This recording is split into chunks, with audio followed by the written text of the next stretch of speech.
वृंदावन एक जगह नहीं, एक भावना है। एक ऐसी धरती जहाँ पर हर गली से राधे राधे की गूंज आती है, जहाँ हर कोने में भक्ति बस जाती है। लेकिन इस पवित्रता और शांति के बीच एक ऐसी चीज छुपी है जो अब एक क्राइसिस बन चुकी है। Overcrowding, stampedes, safety hazards, infrastructure collapse. तो आज हम बात करने वाले हैं बांके बिहारी मंदिर के केओस की और उस मैसिव कॉरिडोर प्रोजेक्ट की जो पूरे वृंदावन का चेहरा बदल सकता है। ये वीडियो सिर्फ एक टेंपल या फिर एक प्रोजेक्ट के बारे में नहीं है, ये एक डिबेट है। डेवलपमेंट वर्सेस डिवोशन की, हेरिटेज वर्सेस मॉडर्नाइजेशन की। आखिर क्या सच है और क्या हमें सेक्रीफाइस करना चाहिए? तो चलो अब वीडियो शुरू करते हैं। बांके बिहारी मंदिर। बांके बिहारी मंदिर वृंदावन का दिल है और हर साल लगभग यहाँ पर 1.5 से 3.25 करोड़ लोग दर्शन करने के लिए आते हैं। सावन में, जन्माष्टमी पर और स्कूल हॉलिडेज के टाइम पर, और ये संख्या अब बढ़ती ही जा रही है। ये मंदिर स्वामी हरिदास जी ने 1864 में स्थापित किया था और इसके बाद यहाँ दर्शन होने लगे। और बांके बिहारी जी के दर्शन का तरीका भी थोड़ा सा यूनिक है। इधर भगवान को आप कंटिन्यूअसली नहीं देख सकते। दर्शन सिर्फ आपको कुछ सेकंड्स के लिए होते हैं और उसके बाद पर्दा गिरा जाता है और उसके थोड़ी देर बाद वापस पर्दा हटा दिया जाता है। कहा जाता है कि भगवान की मूर्ति इतनी ज्यादा जीवंत है कि अगर भक्त उनका निरंतर दर्शन कर लें तो वो मोहित हो जाते हैं। लेकिन जब 500 लोगों की जगह में 5 से 50 हजार लोग एक साथ घुस आए तो भक्ति का अनुभव दर्शन से ज्यादा दर्द में बदल जाता है। The hidden crisis. 28 अगस्त 2022 जन्माष्टमी, बांके बिहारी मंदिर में स्टैम्पेड होता है। 2 लोगों की मौत हो जाती है और दर्जनों लोग घायल हो जाते हैं। ये इंसिडेंट पहली बार नहीं हुआ था, 2019 में भी ऐसा हुआ था और 2013 में भी। और हर बार एक ही चीज सामने आई, lack of crowd management and poor infrastructure. ना कोई प्रॉपर एंट्री एग्जिट गेट्स हैं, ना कोई मेडिकल इमरजेंसी सिस्टम और ना ही सीसीटीवी कवरेज। और हाल ही में हुए अब एक नए और डिस्टर्बिंग इंसिडेंट ने मंदिर के मैनेजमेंट पर सवाल खड़े कर दिए हैं। जनवरी 2025 में एक वायरल वीडियो ने पूरे देश को हिलाकर रख दिया। बांके बिहारी मंदिर के सिक्योरिटी गार्ड्स ने भक्तों को पीटा। मथुरा के इस वीडियो में देखा गया कि एक बहस के बाद सिक्योरिटी गार्ड्स ने भक्तों को घसीट कर मारा और कुछ रिपोर्टर्स के मुताबिक औरतों को बालों से पकड़कर नीचे गिरा दिया गया। ये कोई एक आइसोलेटेड इंसिडेंट नहीं था, ये एक एग्जाम्पल था कि कैसे lack of security trained staff, no crowd psychology training और जीरो अकाउंटेबिलिटी के कारण मंदिर का एनवायरनमेंट अब अनसेफ हो चुका है। मंदिर में जहां भक्ति और शांति होनी चाहिए वहीं हिंसा, केओस और फियर देखने को मिल रहा है। और यही था वो टर्निंग पॉइंट जब गवर्नमेंट ने डिसाइड किया something needs to drastically change. The Vrindavan corridor.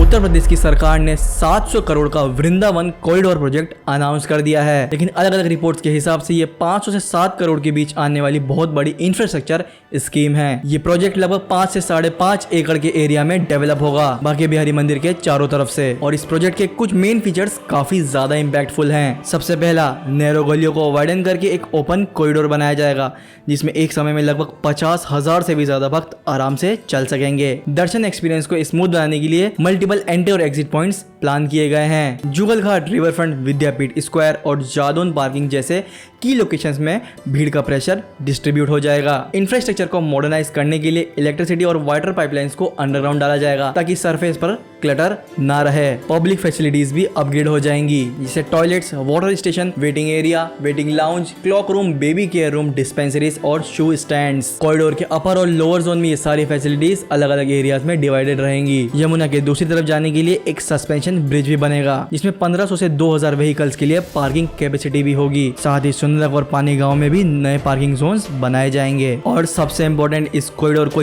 Yamuna expressway और फ्यूचर वृंदावन बाईपास से डायरेक्टली कनेक्ट किया जाएगा ताकि आउटर ट्रैफिक स्मूथली डाइवर्ट हो जाए और वृंदावन के अंदर भीड़ कम हो। मई 2025 में सुप्रीम कोर्ट ने वृंदावन कॉरिडोर के लिए 700 करोड़ के प्रोजेक्ट को लैंड एक्विजिशन और डेटी ट्रस्ट फंड के इस्तेमाल के साथ ग्रीन सिग्नल दे दिया है। पर यह शर्त थी कि पूरी एक्वाइज्ड जमीन बांके बिहारी जी के नाम पर रजिस्टर की जाए। और इस अप्रूवल ने इस प्रोजेक्ट को फाइनेंशियल और लीगल लेजिटिमेसी भी दे दी। फिर प्रोटेस्ट क्यों हो रहे हैं? लेकिन जैसे ही ये प्रोजेक्ट अनाउंस हुआ पूरे वृंदावन में बवाल मच गया। गोस्वामी समाज, लोकल ट्रेडर्स और लोकल रेजिडेंट्स ने इसका विरोध कर दिया और उनका कहना था ये कोई कॉरिडोर नहीं बल्कि एक संस्कृति की छाती पर बुलडोजर है। गोस्वामी समाज जो कि मंदिर के हेरिटेज सेवक हैं वो कह रहे हैं कॉरिडोर के चलते उनके ट्रेडिशनल सेवा और पारंपरिक रिवाज डिस्टर्ब होंगे। साथ ही मंदिर और उनके यूनिक आर्किटेक्चर की एनर्जी अब डिस्टर्ब हो जाएगी और जमीन का एक्विजिशन उनके और उनके एंसेस्टर्स के अगेंस्ट है और सबसे बड़ा मंदिर को मॉल बनाने की कोशिश की जा रही है। और सिर्फ गोस्वामी समाज नहीं, लोकल शॉपकीपर्स, लोकल रेजिडेंट्स और लोकल ट्रेडर्स भी इस डेवलपमेंट से परेशान हैं, क्योंकि कई लोगों की शॉप्स और घर इस प्रोजेक्ट के अंडर आ जाएंगे और उनकी डिमांड काफी सिंपल है। अगर डेवलपमेंट हो रहा है तो हमारे जीवन को उजाड़ने के लिए नहीं, बल्कि नए जीवन के सपोर्ट के लिए मिलना चाहिए। सरकार उनको प्रॉपर कंपनसेशन दे। जिनके पास ओल्ड रजिस्टर्ड दुकानें हैं उनको कॉरिडोर के अंदर भी दुकानें मिलनी चाहिए। और साथ ही जिनकी जमीन और घर एक्वायर होंगे उनको या तो अल्टरनेट लैंड मिलना चाहिए या फिर एक अच्छा खासा फाइनेंशियल पैकेज। और सबसे इम्पोर्टेंट बात, ये सब कुछ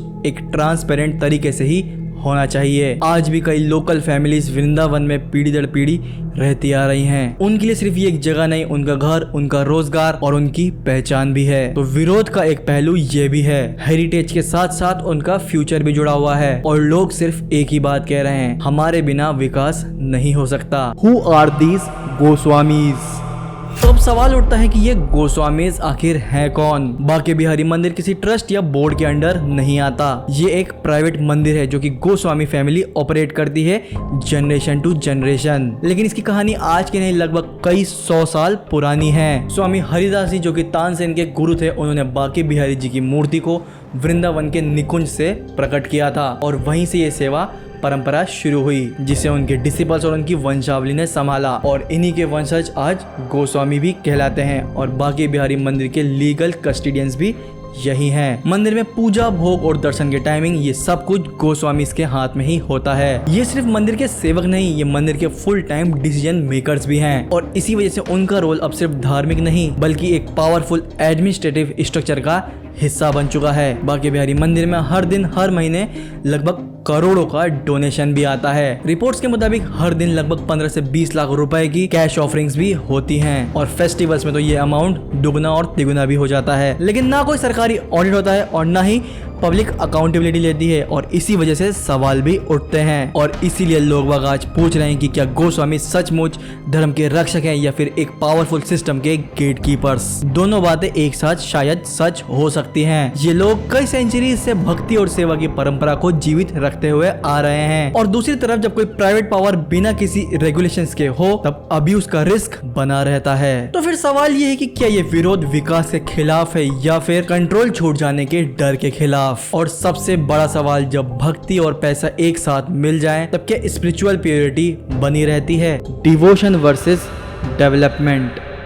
अगर हम काशी विश्वनाथ या फिर महाकाल लोक कॉरिडोर को देखें तो शुरुआत में वहां पर भी विरोध हुआ था, लेकिन आज लोग कह रहे हैं कि दर्शन आसान हो गए हैं, सुविधाएं और भी ज्यादा बेहतर हो गई हैं। तो क्या वृंदावन में भी वही मॉडल काम करेगा? मेरे हिसाब से वृंदावन का केस अलग है। यहाँ सिर्फ बात स्ट्रक्चर की नहीं, बात आत्मा की है। यहाँ हर गली में कृष्ण है, हर कोना राधे रानी के प्रेम से बसा हुआ है। ये एक लिविंग, ब्रीदिंग और स्पिरिचुअल स्पेस है जहाँ भक्त भगवान से भीड़ में नहीं बल्कि भाव में मिलते हैं। और गोस्वामी समाज का भी कहना है कि अगर ये सब कुछ कंक्रीट, ग्लास और मार्बल का जंगल बन गया तो वो भाव खत्म हो जाएगा, वो डिवाइन एनर्जी नहीं रहेगी। और शायद उनकी बात में भी सच्चाई है। जब विकास बिना किसी संवेदना के होता है तब वो विकास नहीं विनाश बन जाता है। लेकिन दूसरी तरफ एक और सच्चाई है, हर साल कई लाखों भक्त बांके बिहारी के दर्शन के लिए अपनी जान तक दांव पर लगा देते हैं। भीड़ में दम घुटने का डर, धक्का मुक्की और गार्ड्स की चीखें, क्या यही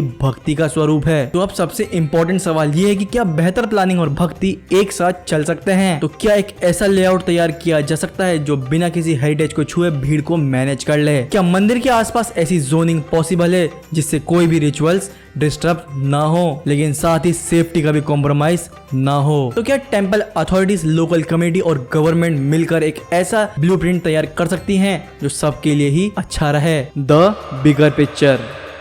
इंडिया में एनुअली करोड़ों लोग रिलीजियस टूरिज्म पर जाते हैं, लेकिन हर जगह सिर्फ एक ही प्रॉब्लम है, overcrowding, lack of planning and safety hazards. चाहे तिरुपति हो या फिर वैष्णो देवी, अगर हम इंफ्रास्ट्रक्चर को इग्नोर करते रहेंगे तो हर जगह स्टैम्पेड ही नई ब्रेकिंग न्यूज बन जाएगा। भक्ति ही भारत की सबसे बड़ी स्ट्रेंथ है, लेकिन अगर भक्तों की सेफ्टी ही अगर रिस्क में हो तो वो स्ट्रेंथ नहीं बल्कि वीकनेस बन जाती है। अगर हम उन्हें सेफ, एक्सेसिबल और डिग्निफाइड नहीं बना सकते तो हम अपने ही धर्म के साथ धोखा कर रहे हैं। आज जो वृंदावन में हो रहा है शायद वो कल मथुरा, पुरी या फिर हरिद्वार में भी हो। The final verdict.